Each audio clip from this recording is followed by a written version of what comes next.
ओम शांति। आज साकार मुरली 10/7/26। बाप दादा मधुबन। मिठे बच्चे, बाबा आसिछंती तुम संतान मानकर अविनाशी ज्ञान रत्न रे बुद्धि रूपी झोली भरिबा पाई। यही गोटे गोटे ज्ञानर रत्नर मूल्य लक्ष लक्ष टंका। प्रश्न, गुप्तदानर एते अधिक महत्व कहीं रही? उत्तर, कहीं बाबा यही समय तुमको गुप्त ज्ञान रत्नर दान देउछंती। यह दुनिया जानी नाही। पुणी तुमे माने यही सब ज्ञान रत्न गुड़ी को दान करने द्वारा विश्वर राजत्व प्राप्त करुछ। यह मध्य गुप्त अटे। ना कौनसी युद्ध, ना कौनसी गोला बारूद आदि, ना कौनसी खर्च होउछि। गुप्त रीति रे बाबा तुमको राजभाग्य दान दौरान से गुप्त दानर बहुत महत्व रही। ओम शांति। डबल ओम शांति। गोटे ओम शांति शिव बाबा कहते, आउ गोटे ब्रह्मा बाबा कहते। दुई जनकर स्वधर्म है शांति। दुई जन जाक शांतिधाम निवासी अटंती। तुम्हें संतान माने शांतिधाम निवासी अट। निराकारी देश रे रहिला वाला साकारी देश को अभिनय करने आसीछ। कारण यह ड्रामा अटे ना। उपरु नहीं तल पर्यंत तुम मानक बुद्धि रे ड्रामार आदि मध्य अंतर ज्ञान भरी होई रही। उच्चरु उच्च हेले भगवान, तांको सहित तांकर संतान माने। ए सब कथा को भल भाव बुझ। तुम व्यतीत यही ज्ञान आउ कहा पाखरे नाही। तुम्हें ईश्वरीय स्कूल रे पाठ पढ़ुछ। भगवान उवाच, भगवान तो जड़े ही अटंती। कौनसी 10 या 20 जन भगवान नहांती। जेते भी सब धर्मावलंबी अच्छी से जेते आत्मा अच्छी समस्तर पिता जड़े ही अटंती। पुणी से पिता सेतेबेले सृष्टि रचना करती जेतेबेले करती सेतेबेले तांको कुहाଯାଏ प्रजापिता ब्रह्मा। शिवं को प्रजापिता कुहाଯିବ ନାହିଁ। प्रजा तो जन्म मरण रे आसी थांती। आत्मा संस्कार आधार रे जन्म मरण रे आसी थाए। पुणी प्रजापिता ब्रह्मा मध्य आवश्यक। गायन रही परम पिता परमात्मा प्रजापिता ब्रह्मा द्वारा सृष्टिर रचना करि थांती। तांको डाकी थांती, हे पतित पावन आस। जेतेबेले दुनिया पतित हो जाए सेतेबेले तार शेष समय आसी जाए। सेतेबेले ही बाबा आसी थांती पतितरु पावन करिया पाई। एबे तुमे जानी गलणी बाबा कल्परे थरे मात्र आसी थांती, आउ केबे आसी न थांती। एबे तुमको सारा ज्ञान मिली जाइछि। तुमे माने ड्रामार अभिनेता अट ना। ड्रामार अभिनेता गुड़ी को समस्तंकर अभिनय विषय ज्ञान रहिबा दरकार जे कौन कौन अभिनय सब रही। सेगुड़िक है अल्प समय छोट छोट पार्ट ड्रामा। सेमानकर अभिनय तो समस्त को जना पड़ जाए। तुम्हें मध्य ड्रामा देखी करी आसुछ। जदि चाहिब तेबे ताकू लेखि पारिब, मने पकाई पारिब। ता तो छोटिया ड्रामा होता है। यह तो बहुत बड़ बेहदर ड्रामा जहाँ को तुम्हें सत्यजुगुरु नहीं कलिजुग पर्यंत जानिछ। एबे तुम्हें पिला माने जानिछ आमको बेहदर पितांग ठारू बेहदर संपत्ति गुड़ी को मिली। पुणी हदर पितांग ठारू हदर वर्ष हदर प्रॉपर्टी मिलू। बाबा बुझाई थिले द्वापर कलिजुगे जो माने राजा होइछंती से माने पूर्व जन्म रे दान पुण्य आदि करिबा द्वारा गोटिए जन्म पाई राजा होइतांती। एपरि नुहे जे सेमाने परवर्ती जन्म रे मध्य राजा हेबे। तुमे माने जी कि सत्यजुगे राजा महाराजा थिलो एपरि भावना जे तुमर राजत्व कुआड़े चली जाई थाए। पुणी जेतेबेले भक्ति मार्ग आरंभ होता है सेतेबेले मध्य सेमाने यदि अधिक दान पुण्य करि थांती तेबे सेमाने मध्य राज्य भाग्य प्राप्त करि थांती। किंतु सेमाने पुणी विकारी राजा हो जाथांती। तुमे माने ही जो माने भी पूज्य थिलो से माने ही पुणी पुजारी हो जाइछन। तथापि भी सुख तो रही थाए ना। दुख तो केवल वर्तमान भी मिलुची। एबे तम प्रधान अवस्था रे मध्य तुमको सुख मिलुची। एठारे कौनसी लड़ई झगड़ार कथा नहीं। ए सबू तो पर होता है। जेतेबेले लक्ष लक्ष संख्यार हो जाइथांती सेतेबेले लड़ई आदि आरंभ होता है। तुम संतान मानंकु तो सत्यजुग त्रेता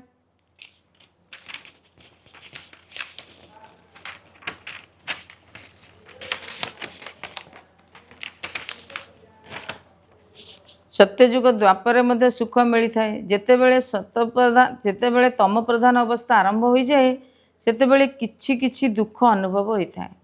एबे तो तम प्रधान अवस्था ही अटे।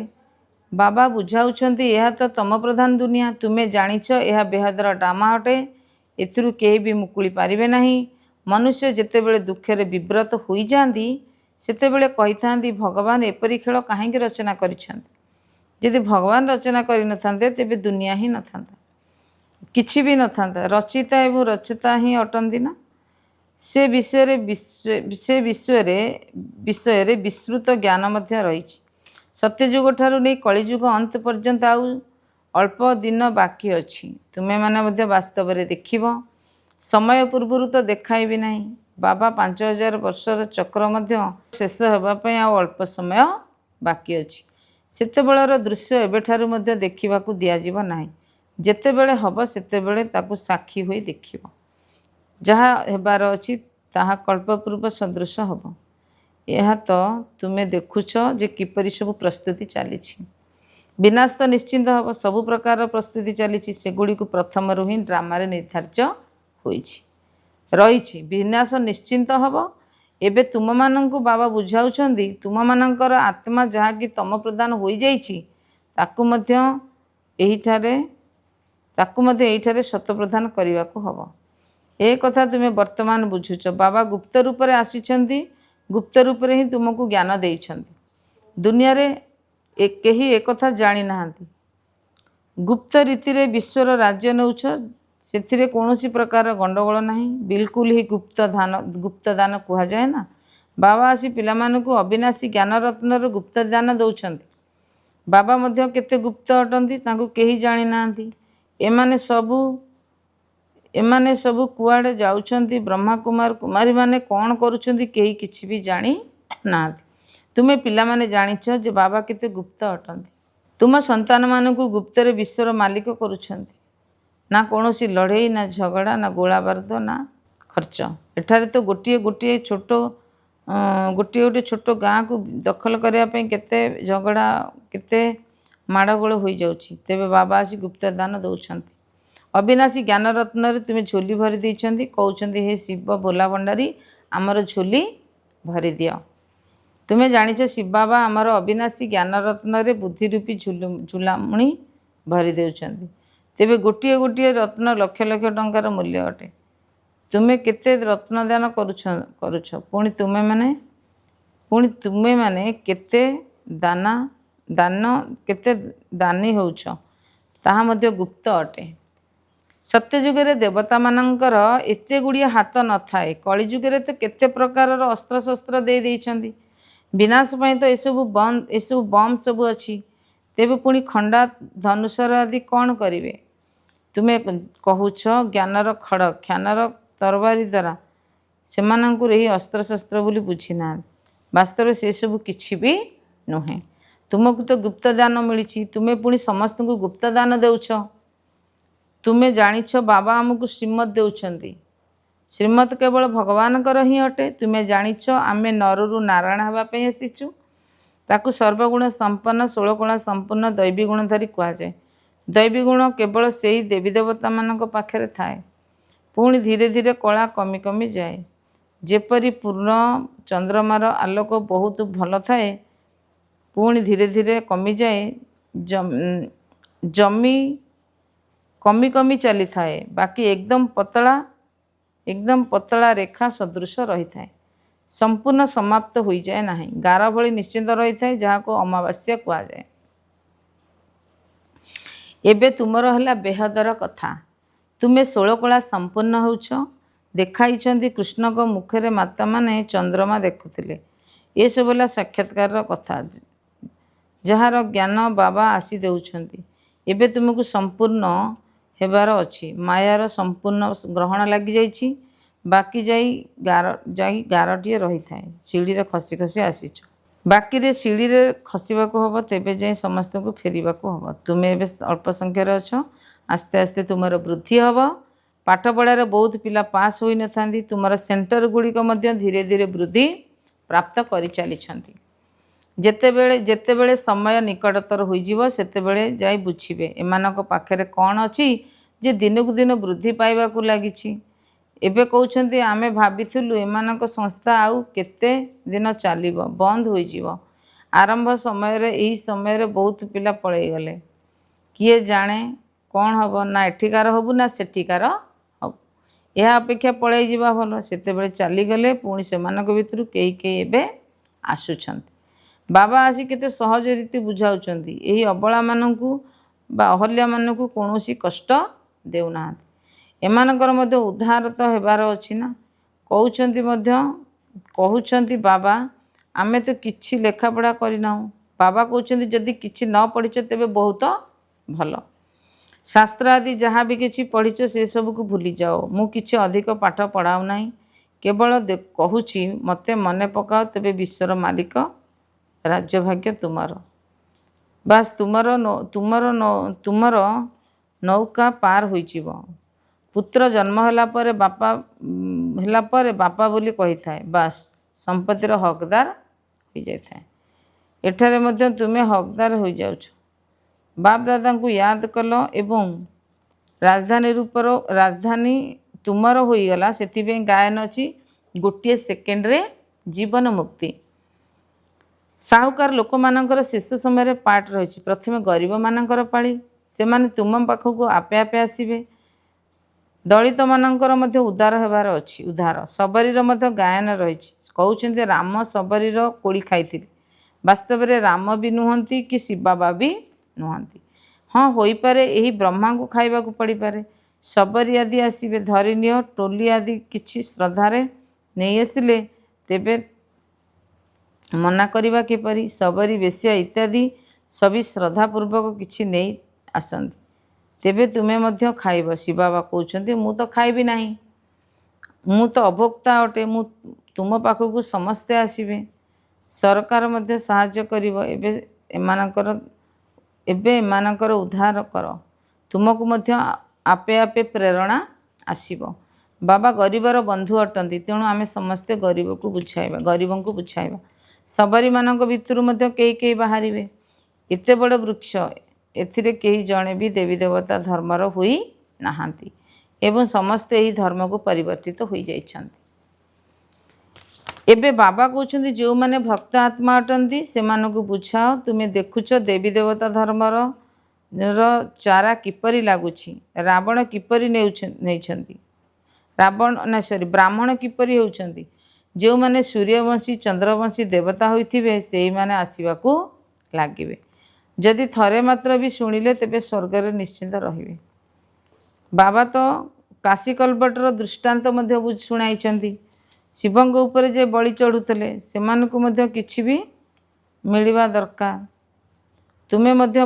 बलि चढ़ुच राजत्वर प्राप्त करिया पे पुरुषार्थ करुच भक्ति मार्ग रे तो राजत्व करिवार ही न थाए जहाँ घर को केही भी फेरी जाई पारंती नहीं तेणु कौन हुए से माने जो पाप करि तार दंड काशी कलबटरे भोग करी चुक्त करि देई थांती पुणी नुआ करी जन्म मिली थाए पुणी नुआ जन्म करी पाप आरंभ करि थाए बाकी समस्त को तो एठारे ही रहिबा को हबो नंबर 1 रे तुमे ही अछ तुमे ही 84 जन्म भोग करुछ समस्त को सत्य रज तमरे आसीबा को हबो बाबा कहउछन्ती एही समय रे सारा मनुष्य सृष्टि वृक्षर जीर्ण शीर्ण अवस्था हो जाइछि मनुष्य तो बिल्कुल घोर अंधकार भितरे कुंभकर्ण निद्रा रे सोई रहिछन्ती गोटे कुंभकर्ण नुहे अनेक अछन्ती तुमे केते भी बुझाउछ शुणु भी नाहांती जो मानकर अभिनय स्वर्ग दुनिया रे रहिछि सेही माने ही पुरुषार्थ करन्ति एवं सेही माने ही माता पितांकर हृदय रे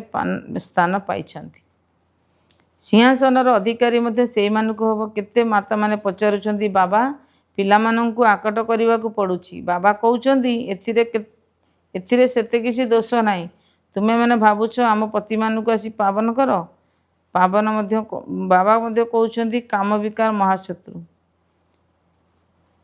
एमिति कुहा जाय नाही जे क्रोध शत्रु अटे माता मानक भितरे सेतुटा क्रोध न थाए पुरुष माने बहुत लड़ाई करथांती एबे बाबा तुम आत्मा मानक आगे बसईछंती वंदे मातरम नचेत माता मानक कही थांती जे घर ही तुमर गुरु ईश्वर अटंती